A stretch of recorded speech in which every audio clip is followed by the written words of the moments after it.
How's it going, everybody? Rybrand here today, and we are back with our Vancouver Canucks franchise mode. And I did read a lot of your guys' comments, so thank you so much. I'm not going to upload this one at the start of the weekend, and I'm going out of town this weekend, so feel free to watch, rewatch, however many times you're going to watch it. Leave a lot of comments, because I want to get some feedback this weekend, because I'm headed out of town, and I want to see what you guys think about what I did and what I can do going forward. Now, I saw comments about lines and trading players.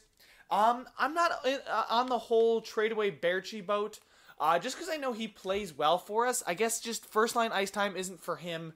As you can see, he's had almost 60 points, 50 points. He did drop off a little bit last season if he continues to have that kind of performance, but he's getting more ice time than he ever has before, and I think I just need to drop him down to that second line, and I think he'll work out a lot better on that second line. And then putting Goldobin has earned it. I mean, that first line ice time is what he's earned, and only 15.5 minutes per game. He's getting 28 points, and he's a +5, so I think he'll definitely pair well with Horvat and Panarin. And a lot of you guys were saying to trade away Arturi Lehkonen. I did look for a potential trade for him, maybe a playmaker. I know you guys have been trying to get me to trade for a lot of playmakers, but so far this guy hasn't done anything too terrible, and he's on pace to have more points, I think, than he did last season, or at least get up to that same amount of point total, and I'm okay with that. I'm certainly okay with his play. 30 points for a third line scoring forward, I'll take it. Certainly not what I was hoping for when I traded for him, but he's also not getting a ton of ice time. Hopefully we can see a little bit more growth from him. And Elias Pettersson is growing as well, guys, so that is very positive news there as well. He's playing with Virtanen and Gauntz there, so let's check out what the point is on this line. It's a very positive line. I mean, a very, very good plus-minus. 3 goals, 6 assists, 4 goals, 13 assists, and then 9 goals, 7 assists. So our fourth line here is playing well. On the third line, 5 goals, 10 assists, 5 goals, 17 assists, and then 5 goals, 14 assists. So again, everybody's playing well. I think the switching of Goldobin with Berchi, because Goldobin can still grow. Berchi's capped off at 83. I don't think he's going to grow anymore. And I was browsing Reddit today, guys, and I saw something about statistical growth, like if they grow in their statistical category. I think it's only for one season, so Artemi Panarin may not always be in 89, but hopefully we can keep his statistical things going, and only Juolevi will only be unhappy with his statistics for one season. But I am going to move him up to that first line with D'Angelo, just because I think he's one of those guys that'll benefit from playing up on first line ice time, and I think he'll respond quite well for us, and he'll grow. So I did look around the trade blocks and stuff, guys, and nobody was really out there that teams wanted to give away that I wanted to bring in. Now, there were some players that I think interested me. I forgot what team it was, but there was a team that was wanting to trade Clayton. Yes, Clayton Keller is on the trade block here. Medium elite, a pretty freaking high trade value, though. 84.22 medium elite. This is a dude that you'd love to get your hands on, but for what I'd have to probably trade away, because we'd maybe say Berchi as expendable at this point, so where even would I go to find Berchi? I mean, he's down here. They don't even want him, but he would be one of the guys I'd have to give up. I might have to give up Arturi Lehkonen as well, who's got a decent amount of trade value there. See, look, that's not even close. Like, I'd maybe keep Lehkonen and then trade away our first for a guy like Keller, but, our first isn't worth a lot either. And it's still not good enough to make that one go through, so he's the only guy that really sparked my interest, but he's on an expiring contract. He doesn't seem to be all too happy with the situation there in Arizona, so maybe he decides to test the free agent waters, and we'll buy out. I'm probably going to buy out, what's-his-face this year? Probably buy out, God damn it. Freaking Louis Eriksson. God, jeez, why was that so freaking hard to remember? But I'll show you guys the contract extensions that players want. As far as all expiring, actually, all wants an extension. Who does want an extension? So Juolevi wants to come back. Arturi Lehkonen. If he wants something around the 3-4 million mark, good God, he wants around 4 million. So he better start producing a little bit more than he is, or I may just have to tender a qualifying offer and let him hit free agency, because then we can get picks for him. And then we can assess ourselves in free agency unless he accepts the offer. These are players that want the extension, all expiring. Berchi doesn't want an extension just yet. It doesn't seem like he wants to come back. So maybe we could use his $5 million and assess that elsewhere. But we will figure out the cap situation at the end of the season. Probably at the end of this video, guys, I will show you who wants an extension depending on how the season goes. But yeah, so I don't think I'm going to make any moves up through the trade deadline. There's nobody I really want to trade away. Just the move to put Goldobin on that first line, Joel Levy there, and then special teams wise, we've got Evander Kane with Panarin and Horvat, and then Berchi, Dahlin, and Goldobin. So Berchi, I don't think he's been getting a lot of power play points. Let me check that out. He's actually got 7 power play points, which isn't terrible. Goldobin here has 9 power play points. I wonder how many power play points Kane has. He's got 8, so maybe even a guy like Goldobin, although I don't want to give him too much ice time and then play him out of his role. We're also going to put Hutton there. He's got only 10 points on the season, 3 on the power play. A guy like Joel Levy probably has 8 points on the season, 2 on the power play, and they're power play goals, actually. So he's a goal scorer on that power play unit. But that reminds me, I should probably check out the team stats and what we're doing here, just because I know the team is doing well. We're towards the top of the league here, and top of our division here. We're only 3 points out of first place in the division, 23-12-1. We had a good month there. As far as goals for per game, we are leading I'll take that, leading the division in goals for per game and goals against. We're right up there with the Kings, so they have wow. Actually, I would say that we're the best team in the division right now. They've played an extra game, and they're 3 points ahead of us, but, you know, we're only .01 goals against per game higher, and we're much higher in goals for per game. Now, as far as power play, all right, look at that, 22.9% on the power play. Where does that put us in the entire league? That puts us right about 5th, 6th, right in there. And power play percentage, and then penalty kill percentage is also up there. We are 3rd, so everything seems to be clicking. I don't want to make too many moves here, guys. It's just our even strength play I think could get even better. Wow, Jesus. What? Are you kidding me? The New York Rangers allow almost 4 goals per game. The Vegas Golden Knights only score 2 goals per game. Oh my God, that is absolutely crazy. Jesus, these two teams are awful. They are both racing to the bottom there. Jesus, the Rangers have 19 points in 38 games? Are you kidding me? Holy shit, oh my God. They only have 8, they have 9 total wins this season. Wow. Okay, enough about marveling at how bad the opponent's teams are. Let's go ahead and focus on our simulation here and get it rolling, guys. I know I've been doing a lot of talking so far. The first 8 minutes of the video right now have been all me talking and planning out. But yeah, I don't think I'm gonna put up anybody on the trade block. Our picks are on the trade block right now, just because I don't want to ruin the morale in the locker room because things seem to be rolling. Let's go ahead and simulate another month, and I'll just keep talking to you guys. But and Maxime Comtois pulled his groin. Let me see if there's somebody I'd like to get in there so they don't just put somebody in there that shouldn't be going. So Rogalski, I'll move him up. Petrus Palmu, I might want him playing, but scratch. Is there anybody he's AHL top 6. Stukel here, he's bottom 6. Archibald, no, he's not growing. No, he's not going to grow. Banks, nope, not really worth it. There's Vickers here. I know he's a top 6 two-way forward. Dunkley, top 9. McCarron, yeah, Owen McCarron. I think I'd like to play Stukel, although I could get Vickers a little bit of play. I think I'm going to get Vickers some playing time here and play him down there in the minors. I don't know how our minor league team, how the Utica Comets are doing this season, but I think they're not doing too badly. Nicholas Helmerson has broken his nose. We're going to just let the computer replace that. Replace him. There we go. And then we lose to the Detroit Red Wings in the NHL. So now I'm going to focus here. Eric Goodbranson is fully healed and available to play in the team's next game. That is great. This is not going to take too long. I'm just going to hit best lines. And then, yep, Goldobin's on that first line. Berchi, yep, everything is where I want it to be. Except Pettersson, I want to play him on the wing because his faceoffs aren't all that great. Defensively, Hutton for Joel Levy. Special teams wise, Goldobin is up there, Kane, Berchi, and penalty kill minutes. We got Pettersson playing center with Gaunce there. I'd like to put Horvat up there. Yeah, Marcus Granlund put Gaunce there as well. So spread it out, put Pettersson with Horvat, and then put Gaunce there. And a 1-0 shootout loss. No goals were scored in regulation, but then we get 3-0 shutout there. So defense continues to play well. No trade. I don't want to worry about our trade block right now. Maxime Comtois is available to play. Hold on, guys. I'll go ahead and do that, and I'll jump right back in just a second. All right, guys, I'm back. I just put Comtois there. We moved Rogalski down, and I think we still got Stukel down there on that bottom line. But when Helmerson comes back, I think we'll bench Stukel. But I'm just still surprised at how well Louis Eriksson is doing, and I think as much as I'd love to trade him and get that contract off the books, I think he just really helps out that AHL squad so much. Guys like Coland and Dennis Yen really benefit from playing with a guy like Louis Eriksson.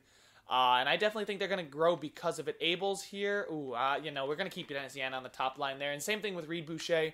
These guys, I know they're listed as third-line scoring forwards, but Boucher's contract's about to be up. And Eriksson, as we know, his contract situation, 2 years at $6 million. There's even a chance he retires. He's already 35, so... there we go. Back-to-back wins. There's 3 straight wins. Great defensive performances and great goaltending. 3-0, 5-2, and then 4-0. Those are just solid all-around wins. Then we take a big 4-1 loss, and then, time to do scouting. God, so lots of pop-ups in this video, guys. I apologize about that. But I just want to make sure I'm doing everything right. Yeah, 74 forwards. I'll do one more month. I like to try and get my scout everywhere as much as possible. Oh my God, and after that no goals scored against Chicago earlier in the month, we come back with a 7-1 win. Then we beat the Sabres in a shootout, lose in overtime to the Tampa Bay Lightning, and then lose in regulation to the Islanders. Just going across to the other side of New York, we win 2-1 against the Rangers, who have been abysmal this year, so I'm kind of disappointed that we weren't able to get more points or put up more points, but hey, I'll take 2 points out of the game.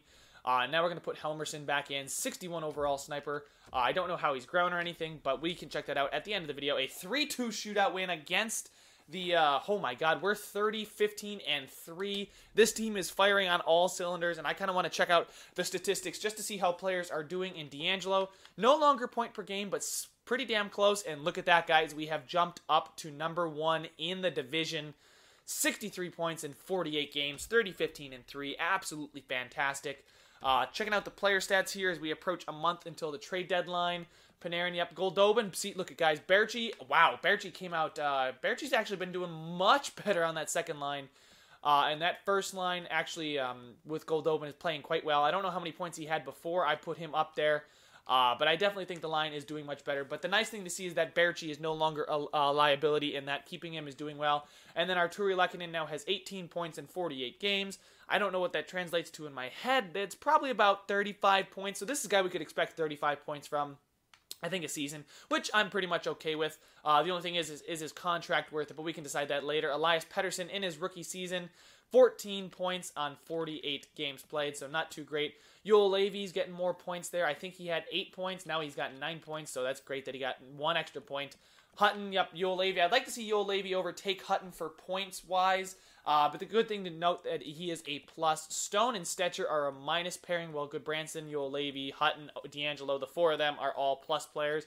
And then in goal, I think Thatcher Demko. Actually, Markstrom is the one who's taking his game to the next level. I mean, 7 shutouts for Demko is tremendous, but 935 and 178 from your backup is absolutely, I'll take that any day of the week. I'd like to see him get above 920 and under 2.3, but as long as he's winning games for us, I'm not going to be too upset about it. But, all right, so 1 month until the trade deadline. Unless somebody comes knocking on my door with a trade that I just can't refuse, I don't think I'm going to go seeking a trade anywhere. I don't want to screw up the chemistry in the locker room, and the guys that we got playing right now are playing quite well. So I'm going to simulate up here before this Anaheim game, see if people have updated their see if anyone updated their trade block. A 3-2 win over the Kings, who are right behind us in the division. That is great. And then we got back-to-back. We got points. It's a point streak going right now, guys. Yep, there's another. That's a solid 5-2 win over Nico Hischier and the Devils. Then ouch. Okay, that one definitely hurts. 8-3 loss to the Columbus Blue Jackets. Then the Clayton Keller and the Arizona Coyotes 2-0 loss. And, I'm going to check on Clayton Keller, guys, here towards the trade deadline and see if he's pissed off about his situation, because he wasn't very happy there in Arizona, so perhaps he's going to be furious with the situation and demanding a trade, and that's where I might swoop in and make a trade for a guy like Artturi Lehkonen or even a guy like Sven Berchi, because he is better than Berchi. But if he's not happy with his current situation, I could get him for a little bit cheaper. And look at this, lots of close games here right now. 3-2 overtime win, a 3-2 overtime win, a 2-1 shootout win, a 2-1 regulation win. Then we get absolutely blasted by the LA Kings. But all right. So back-to-back losses have us 37-20-4 with back-to-back games against Anaheim coming up as we hit the trade deadline here. Dale Vickers is not happy for some reason down in Utica, but okay, so we went on a pretty decent point streak here. How many games in a row did we get points? 1, 2, 3, 4, 5, 6, 6-game point streak. That's certainly going to help you stay atop the division. 3 straight losses, and we bounce back with 4 wins in a row, then 2 straight losses. So as long as our winning streaks are this much longer than our losing streaks, I'm more than happy with it. D'Angelo up there with 59 points in 61 games played. Good God. And I'm going to check on Clayton Keller. Like I said, guys, I want to see if he has gotten any more frustrated with the situation. No, he hasn't. So his trade value hasn't decreased at all, which is a little bit unfortunate. Skaters matching the block. Yeah, he's the only one on their block.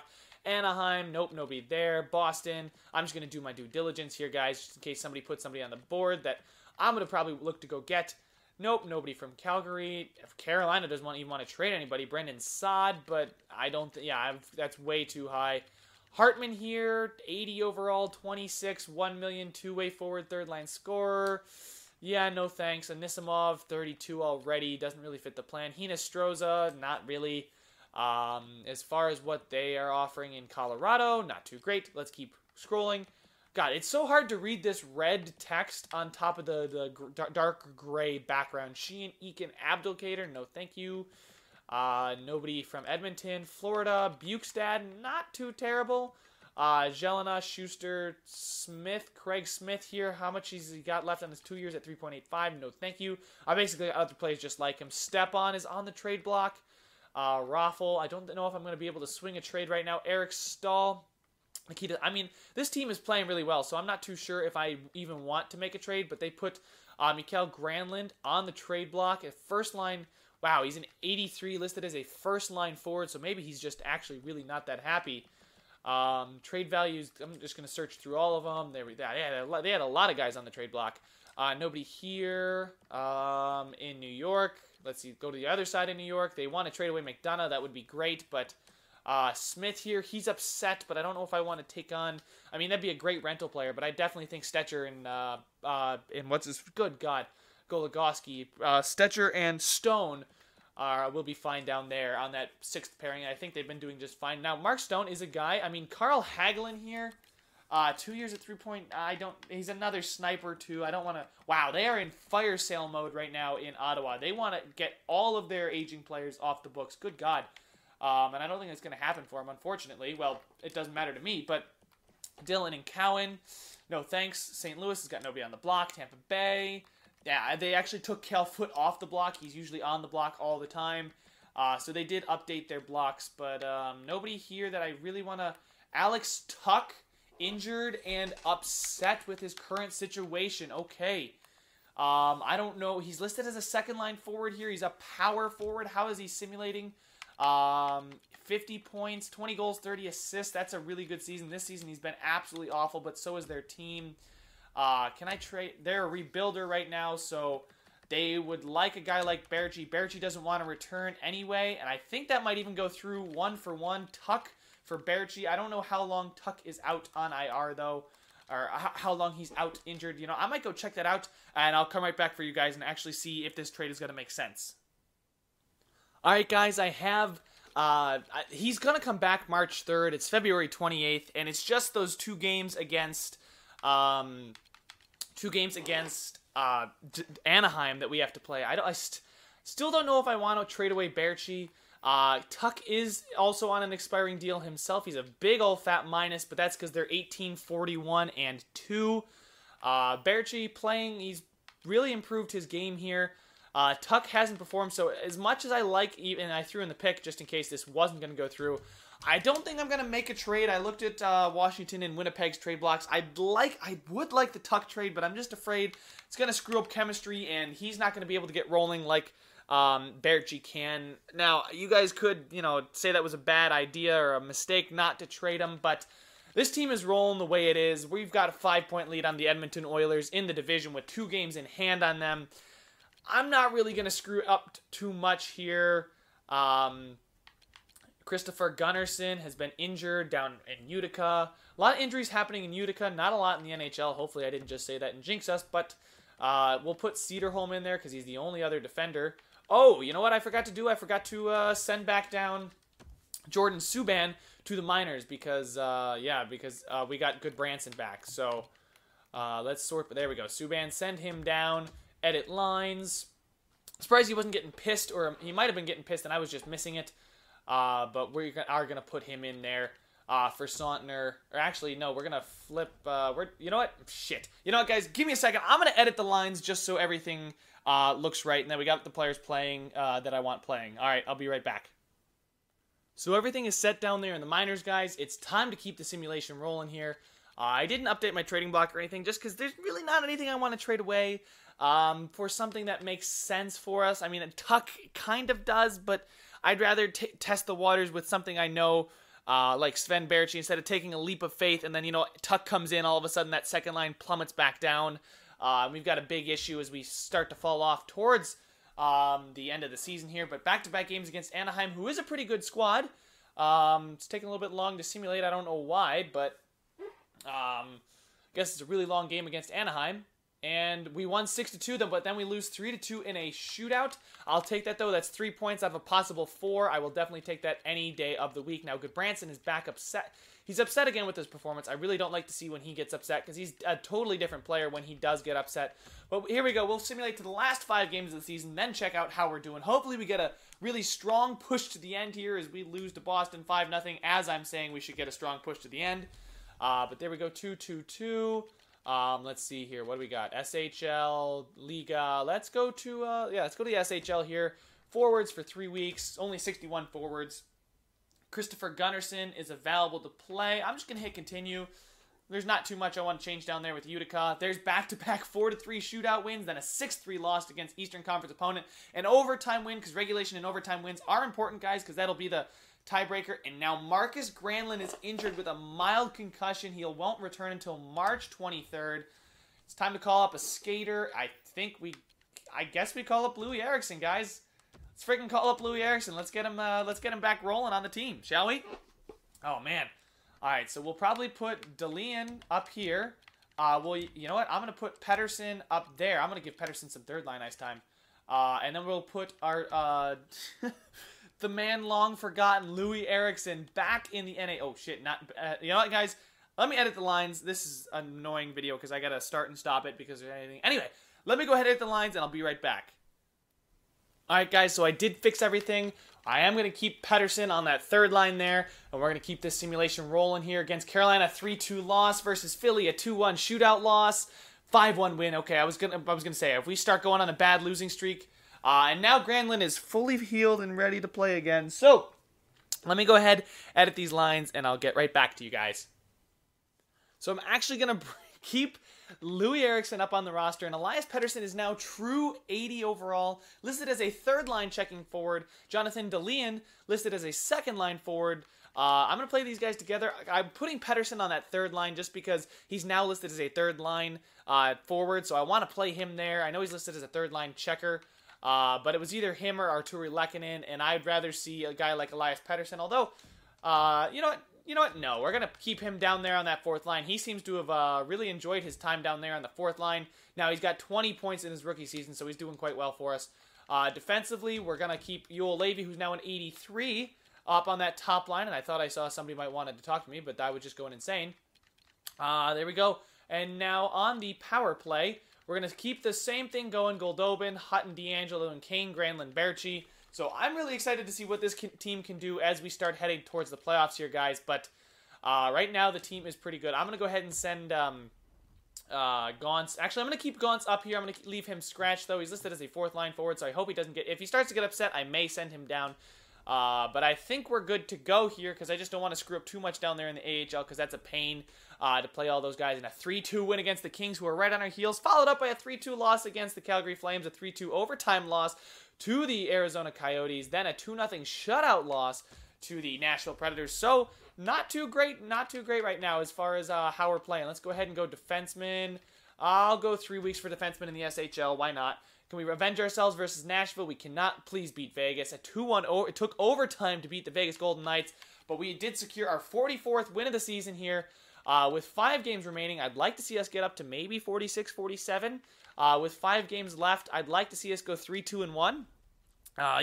Get 7 more points out of a possible 10. That would really set us off on a very, very strong note. We are 5 points ahead of the Calgary Flames. Let's go ahead, go day by day. And now Artemi Panarin is the #1 point getter on the team, so that's pretty interesting to see. And we have clinched the playoffs, boys, so there is no way we can get eliminated now. That is pretty awesome to see. But let's go ahead. I don't know how far out of the, you know what, we'll play these back-to-back home games, and then the last 3 games, I'll actually check the entire league standings. But there we go, against the Colorado Avalanche, 38, 33, and 5. And we win 3-1, a solid game, and Panarin gets himself another point. We now have 97. We have a chance to crack 100 points for, I think, the first time during my tenure as the GM in Vancouver. So, Arizona, and maybe, I don't think what's-his-face is disgruntled anymore. Clayton Keller, they are now 3rd in the division. Let's see if we can go ahead, though, and take another 2 points here against Arizona, and that's a solid 5-2 loss. Good God. That was not a very good performance there. We'll simulate up to this game against the Calgary Flames, and I kind of want to check out the entire league standings. Now, I don't think we're going to be in the President's Trophy, but I think there is a chance that we could be first in the Western Conference. Maybe. Not too sure, but I want to double check and make sure that I'm not leaving any stone unturned as far as where we are. And, wow, the St. Louis Blues, Jesus frickin' A. 51, 25, and 3. Yeah, they know they've got it. They've got it on lock. We can just hope to climb as high as possible. We got East, West, East, East. So we are the 3rd best team in the West. Thank God we're not in that damn Central Division. The Pacific Division, we are ahead of teams like the Capitals and the Penguins. But, wow, a lot of teams have already clinched beneath the Capitals. So the Capitals, Penguins, and the Metro seems like a tighter race than usual. So we don't have a chance to get the Western Conference, I don't think. But we still do have a chance to get our first division title, which would be fantastic. And let's go ahead here, see if we can beat the Calgary Flames. They're right behind us. They're trying to chase us for that division. I'm gonna go to player morale. I don't know what happened, but Bo Horvat wants to. Jesus, Bo Horvat's really, really happy right now. Like, he is the happiest dude I've ever seen. Like, he's got no like down arrow. Okay, there they go. But like was that Latin? No, that was earlier in the season. That was like a month or so ago. But he's been like the happiest dude in the world right now. And I'm really happy we got him on that contract too. But he is a leader in the locker room, and I believe he is our captain. Now against the Calgary Flames, a 2-1 loss. Damn, boys, come on. Now please do not lose the next 2 games. We gotta win. We gotta get some points here. Calgary now on our heels. They are so close to us in the standings. Can we beat the San Jose Sharks, who are second? Holy shit, guys. The Vegas Golden Knights have 50 points. The Vegas Golden Knights have 50. And then we take another loss. But the good thing is the Calgary Flames lose. But, oh my God, Vegas has 52 points. They're not even going to crack 60. They can't. The highest they can get, they can't even get 55 points in a season. Oh my God, the embarrassment that is the Vegas Golden Knights right now. What is going on in Las Vegas, guys? That is absolutely abysmal. And we might play on the same day as the Calgary Flames. Come on, boys. Let's go ahead and get ourselves a win here. Seal the deal. Win the division. An overtime loss and a freaking course. This team stumbles their way into the playoffs, as every team I general manage does. We stumble our way into the playoffs after being so hot. These last 2 weeks were absolutely awful, and we fell out of first place, and now we know who we're going up against. We will be taking on the Anaheim Ducks in round number 1. We could have taken on the Arizona Coyotes, or it's either the Ducks or it would have been the Ducks or the Oilers, and we've already seen the Oilers before, but now we will be taking on the Anaheim Ducks in round number 1 of the playoffs. As we have gotten the 2nd seed in our division, which means we will be taking on the 3rd seed, but the good news is we do still have home ice advantage. Now, the AHL squad did not make the playoffs. It's kind of unfortunate. But let's go ahead and do a season recap here, guys. I know it's been a pretty long video already. Lots of talking, lots of line changes, but that's okay. Whatever it takes to get this team to succeed. We got a chance to defend our Western Conference. It's the Clarence S. Campbell, I believe. I'm not 100% sure, but I think it is the Clarence S. Campbell Trophy for representing the Western Conference. But let's go ahead and check out points on our team. Panarin took off in that second half. He finished with over 30 goals. He overtook Bo Horvat. Nikolai Goldobin up with 50 points at the end of the season, so great to see him grow like that. D'Angelo with 69 points, maybe could be taking home some hardware. I doubt it. I bet there's other defensemen that are just flying, but he's probably going to be towards the top. Then Granlund, Kane, Berchi, so pretty much a 50-point line, I would say. A 50-point second line, as I'm okay with that. Besser, DeLeon with 30 points each. Arturi Lehkonen with only 25. Elias Pettersson finishing with 22, so that's great to see. I think I might move him up over Arturi Lehkonen because he played less time on the ice, I believe. Let's go ahead and check that out. He did play, I guess, 30, 40 seconds less on ice, and he had a way better shooting percentage. So, Elias Pettersson earned himself a third-line role. Pretty happy about that one. Oh my god, his skating is so amazing. That is crazy, guys. Vertanen here with 24 points. Stetcher with 17. Juolevi with 14. So Juolevi did take a decent jump in points. Hopefully he'll go up in overall. Now let's go ahead and just see forwards, goals. Who led the team in goals? It was Panarin, Horvat, Granlund. We don't have a lot of goal scorers. The amount of maybe we need some more. You know what? We do need some more setup men. I can tell you that much. We have a lot of snipers. Guys like Panarin, Granlund, Kane, Goldobin, Besser, Berchi, not Vertanen. Who else is a sniper? Lekkonen's a sniper. DeLeon's a sniper. Louis Eriksson had 4 points in his 13 games here, and he was even. So good for him. Took no penalties, so he's doing well for us there. Why not? Now defensively, we know the stud was D'Angelo. But Hutton with 27 points. Stetcher had 17. That's pretty interesting. Did he get a lot of his points on the power play, I wonder?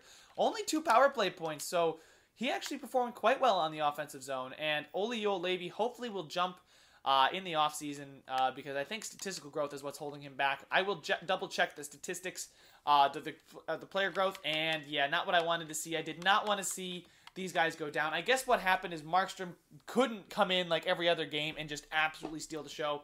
And Thatcher Demko, pretty disappointing performance, not going to lie. I am very disappointed with this performance from Demko. Only a .916 save percentage and a .243 goal against average. Would really like to see better, but now let's go ahead and check out the entire league as far as who got the most points. Tyler Seguin, Jamie Benn. Like I said, this is that time of the franchise modes where the Dallas Stars just have every top player as far as points are concerned. They get 100 points a season. Patrick Kane next, then Tarasenko, Giroux, Gurianov, of course. There's another Dallas Star. Saad. Connor McDavid is point per game. And actually, no, he's more than point per game. He missed 5 games. Leon Draisaitl there. Jack Eichel up there as well. Kessel. So let's go ahead and check out goal scoring. Jamie Benn's only Jamie Benn and Patrick Kane at 50. OV decreasing a little bit. Actually, not in overall, but in performance. Only 41 goals for OV. Now let's go ahead and check out some defensemen. Who was the top point getter as far as defensemen? And damn it, it was Keith, but he only beats out D'Angelo by 3 points. D'Angelo, man, 69 points, only 3 points behind Duncan Keith. Man, that would have been so nice to see D'Angelo get up to where Keith is. You know, he's a great offensive defenseman. I'd like to see him grow a little bit. Maybe statistically he'll get some good growth for next season. But Oliver Ekman-Larsson, who I believe was on the trade block at one point, finishes with 25 goals. Only defenseman to hit that 20-goal mark. But there you go. Now let's go check out the goalies. Who had the best save percentage for the year? Out of qualifying goalies, 10 games, 20 games. Come on, work with me. 40 games, 50 games. I'm going to go 50 games. Frederick Anderson, Brian Elliott, Matt Murray, Braden Holtby, Mrazek, Rene, Quick, Dubnyk, Vasilevsky, Gibson, Bobrovsky, Rask, Talbot, and then Demko. So, for Demko's overall, I really would expect him to be at least where Rene is, the 923. I mean, even if he was above Gibson, if he would have hit the 920 mark, I would have been okay with that. That's like, Gibson's stat line is what I wanted Thatcher Demko to be, under 2.3 and 920 or higher, but turns out not going to happen this year. But we still do make the playoffs pretty nicely. And then Owen Tippett leads the rookies this year in point scoring, so he will take home the Calder. DeBrincat here, Cody Glass, Clarence Pritchett, Joe Veleno. Yeah, so not too bad for Pettersson, but we don't have to rely on him as heavily as some of these other teams may have.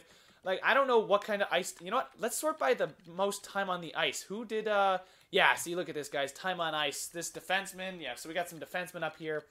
And it's totally okay with me because these guys up here, they got 50 points because they were playing 17 minutes a night. So they were playing on their team's top lines almost. And then a whole bunch of defensemen there. But then forwards, Pritchett, Tippett. Yeah, Tippett did the best. He's probably on a second line or something like that with 50 points. So he's going to be a stud. Comfer, Veleno, DeBrusk. I mean, Jesus. Pettersson had one of the lowest ice time on ice. Only 12 minutes. Some players below him, though, that did better were Olli Vertanen, 69 overall sniper, playing for the Pittsburgh. Interesting. Forsbacka Carlson for, 79 overall. And then McLeod here as well. and then Suzuki. But, you know, these guys, like I said, are playing on teams where they are the prominent players. And then any rookie goalies in the NHL. There was one, Tyler Parsons. Good year for him. 67 games played. Oh, wow. 67 games played. 37 wins. So the Calgary Flames relying on a rookie goaltender. A little bit of a growing pain there. But anyway, so that is the end of the season. I will go ahead and show you guys the progress reports. Because I was about to say, I remember I mentioned something else. But we'll check out the progress report, playoff tree, and then we'll be up and out of this one. Progress reports here. Let's see who grew for us. Hopefully, sweet Thatcher Demko grew for us. Modified. Olli Juolevi had the most modified statistical growth. It's nice to see, yeah, that his natural growth is counterbalancing that. The statistical growth should go away soon. So it'll be nice to see him have a little bit more of a jump in the offseason. Defensive awareness will be like an 89 next season. Hopefully he doesn't, you know, continue to struggle with this statistical growth. But yeah, a lot of statistical growth for a guy like Artemi Panarin. He is done growing, but he could still have fantastic seasons. Thatcher Demko, statistically doing quite well, apparently. Elias Pettersson here, natural growth. There you go. Defensive awareness going up. That's great. His skating, like I said, is amazing. And there we go. I want to check out what is his offensive? What is his shot? Shot hasn't changed. Offensive awareness up to an 80 because of morale. So that's pretty nice to see. Deking and hand-eye. So he's got pretty good hands. D'Angelo's growing as well. Statistically, yeah, I figured he would be a statistical growth kind of guy. Bo Horvat, is that statistical growth for him as well? Morale a little bit as well, here and there. But there we go. His skating's going up because of his natural growth. So I'd like to see something besides the skating go up. Jake Virtanen here, probably destined to be a bottom six forward for us, unfortunately. DeLeon here could even jump up to a second line. Statistical growth, not happy with his skating, I guess. Other than that, not too much. Arturi Lehkonen, Besser, and Berchi. But in the system, Akil Thomas has grown to a 63 for us with Morales a 64. There you go. Natural growth doing quite well. Offensive awareness up to a 76. Defensive awareness up to 70. It's still 71. I'd like to see that grow, but we still got the offseason for him. Dale Vickers. Cole Lind is growing up to a 72. Or 70, yeah, 72, 73. Comtois a 70 now. Petrus Palmu grew. Helmerson grew a little bit. Hopefully these guys that are elite potential will jump and grow for us. We got a lot of guys growing. Reginald Connolly. I'm trying to find some other, and there's Rogalski here, 64 overall. Morale seems to be the majority of his growth, but defensive awareness and shot blocking and offensive awareness all increasing by 1. So I'd like to see that be a little bit better, but then DiPietro as well. We'll go ahead and check out the playoff tree, guys. Hopefully our guys can take some jumps in the offseason as far as growth, because they had pretty good seasons from what I can tell. But let's go ahead and check out what the rest of the NHL is looking like in the playoffs, and let's see if we can get the Vancouver Canucks back to the Stanley Cup Finals for a second straight year. So, out west, we have Dallas against Chicago, St. Louis against Arizona. We will be taking on the Anaheim Ducks, and Calgary Flames versus Edmonton, the Battle of Alberta in round number 1. That should be an exciting one. Then, over in the Eastern Conference, we have Washington. Ovi still going, trying to defend his Stanley Cup against the Columbus Blue Jackets in round 1. And then they have the Philadelphia Flyers versus the Carolina Hurricanes, Detroit Red Wings versus Boston Bruins, and then Austin Matthews and the Leafs taking on Sidney Crosby and the Pittsburgh Penguins in round number 1. And there we go, guys. That is all the time I have for this one. Make sure to subscribe if you want to see some more, and I will see you guys when we take on the Anaheim Ducks in the playoffs.